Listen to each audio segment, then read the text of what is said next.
अस्सलाम वालेकुम जी, आसिफ महमूद हाज़िर खिदमत है। मैं इस वक्त जो दामनिको की तरफ सड़क जाती है उसके ऊपर एक पार्क में बैठा हूँ, जंगल हाटे से कहते हैं।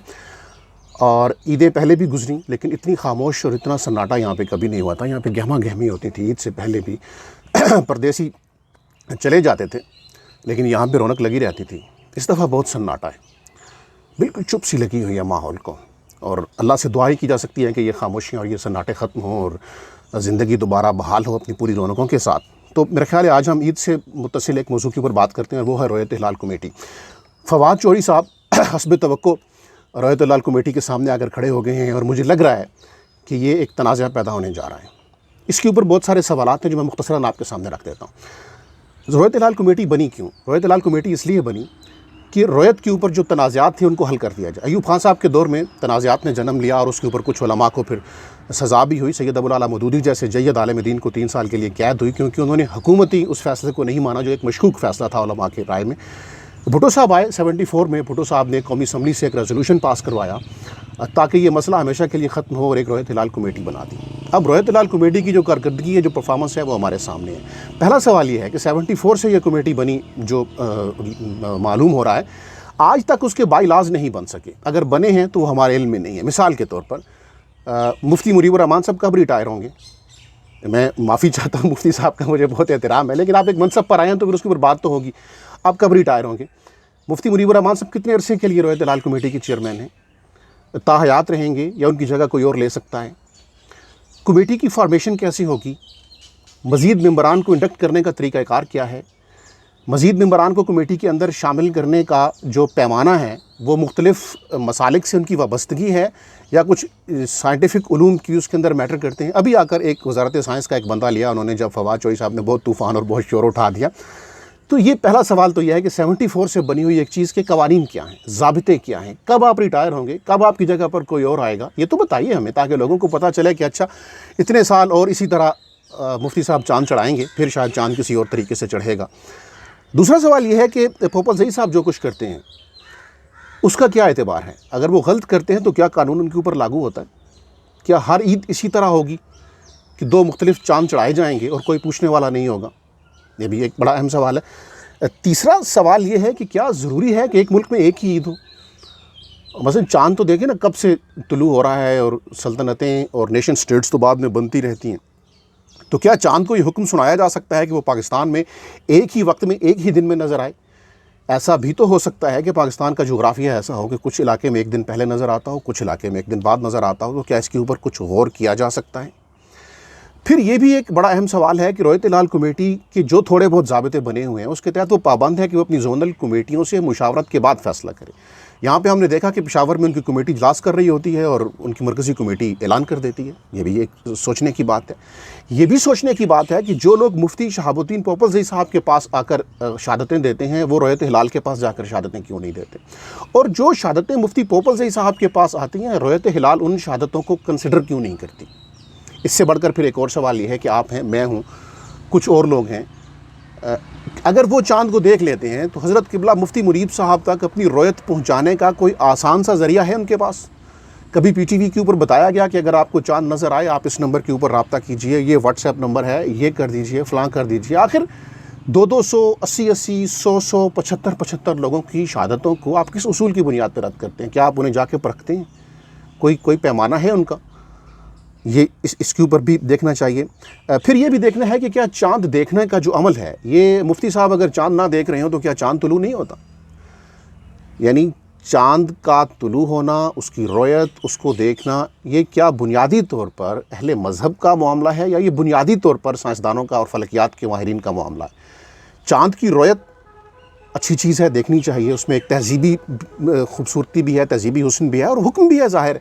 लेकिन क्या ये भी ज़रूरी है कि चंद उलमाए किराम जब तक एक लंबी सी दूरबीन के पीछे नज़र की ऐनक लगाकर खड़े नहीं होंगे उस वक्त तक चाँद तुलू नहीं होगा?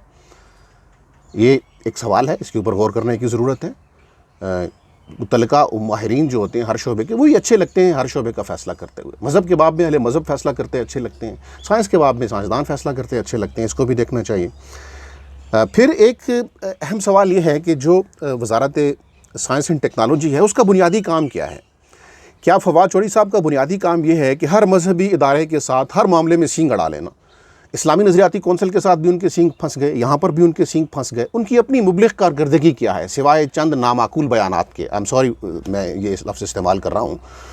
اس سے الجھ گیا، اس سے الجھ گیا. اب ایک ریاستی کمیٹی ہے، رویت ہلال کمیٹی ریاست پاکستان کی کمیٹی ہے، اس کی فارمیشن کے اوپر ہم اعتراض کر سکتے ہیں، اس کی کارکردگی کے اوپر اعتراض کر سکتے ہیں، لیکن اس میں کوئی دو آرا موجود نہیں ہے کہ وہ ریاست پاکستان کو ریپرزینٹ کر رہی ہے، اور ریاست کا فیصلہ وہی ہوگا جو رویت ہلال کمیٹی فیصلہ کرے گی. تو جب تک وہ کمیٹی موجود ہے، کیا یہ مناسب ہے کہ ایک وفاقی وزیر اس کمیٹی کو بالکل مذاق کا نشانہ بنا دے؟ اگر آپ کی افتاد طبع یہ ہے کہ آپ مذہب کے اوپر بات کرتے ہوئے بدمزہ ہو جاتے ہیں، آپ کو اچھا نہیں لگتا، تو پھر آپ کسی اور چیز کے اوپر بات کیجئے. آپ میر درد کی شاعری میں درد کی عنصر کے اوپر بات کیجئے. آپ سیاسی جماعتوں سے وفاداریاں تبدیل کر کے فوری طور پر دوسری جماعت میں جانے کے آداب کے اوپر بات کر دیجئے. آپ اس کے اوپر کچھ لکھ دیجئے کہ کیسے مشرف لیگ میں شامل ہوا جاتا ہے، کیسے پیپلز پارٹی کے گن گائے جاتے ہیں، پھر کیسے تحریک انصاف میں آیا جاتا ہے، اور پھر پتہ نہیں آگے کس پارٹی میں آپ نے تشریف لے کر جانی ہے. مذہبی معاملات کے اوپر الجھتے ہی آپ کیوں ہیں؟ یہ آپ کی ترجیح کیوں ہے؟ آپ یعنی یہ کوئی خاص ایک افتاد طبع کا مسئلہ ہے یا یہ کوئی خاص پالیسی کا مسئلہ ہے؟ اس کے اوپر بھی بات ہونی چاہیے. ابھی رویت ہلال کمیٹی کا کیا فیصلہ آتا ہے یہ وقت بتائے گا، لیکن قبلہ وفاقی وزیر صاحب کہہ رہے ہیں کہ میں بتاتا ہوں کہ یہ فلاں دن کو عید کیوں کرنا چاہ رہے ہیں اور یہ فلاں دن کو کیوں نہیں کرنا چاہ رہے ہیں. یعنی قبلہ وفاقی وزیر صاحب کو اب دلوں کے حال بھی پتہ چلنے شروع ہو گئے ہیں کیا کہ رویت ہلال کمیٹی یہ کیوں کرنا چاہ رہی ہے. تو مل جل کر ایک ریاست کے معاملات کو ایک مذاق بنانے کی یوں لگتا ہے کہ ایک پالیسی ہے. رویت ہلال کمیٹی کے اوپر تو جو اعتراضات ہیں سو ہیں وہ آپ کے سامنے رکھ دیے، لیکن جو معاملات وزارت سائنس اینڈ ٹیکنالوجی کے ہیں وہ بھی کم سنگین نہیں ہیں. یعنی رویت ہلال کمیٹی تو جس طرح چاند چڑھاتی ہے وہ ہم دیکھ ہی رہے ہیں، لیکن جو چاند کچھ عرصے سے وزارت سائنس اینڈ ٹیکنالوجی چڑھا رہی ہے، یہ چاند چڑھانے کا عمل بھی بڑا تکلیف دہ ہے. اس لیے میرا خیال ہے کہ یہ قوم کے اعصاب کا ہر سال امتحان لینے کی بجائے سب کو بڑا ہو جانا چاہیے. وزارت سائنس اینڈ ٹیکنالوجی کو اپنی ڈومین میں بات کرنی چاہیے، رویت ہلال کو اپنی ڈومین میں بات کرنی چاہیے، اور رویت ہلال کے اندر کچھ اصلاحات بہت ضروری ہیں. اس کے چیئرمین کا تعین کس اہلیت کی بنیاد پر ہوا؟ مفتی صاحب فلکیات کے کتنے ایک ماہر ہیں؟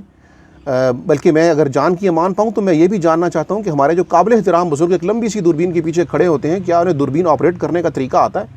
ایک ان کی رویت ہلال کمیٹی کے رکن تھے، ان سے میں نے یہی سوال کیا تو انہوں نے کہا کہ حضرت ہمیں کمرے میں کھڑا اونٹ نظر نہیں آتا، آپ ہمیں کہتے ہیں کہ ہم چاند چڑھا کے آپ کو بتائیں. تو یہ ان چیزوں کو بہرحال اب دیکھنا چاہیے، ان چیزوں کے اوپر اب غور کرنا چاہیے. یہ چیزیں مزید مذاق نہیں بنائی جا سکتی، کافی ہو گیا ہے، اور ہر عید کے اوپر یہی آپ اپنے اپنے چاند چڑھانے لگ جاتے ہیں.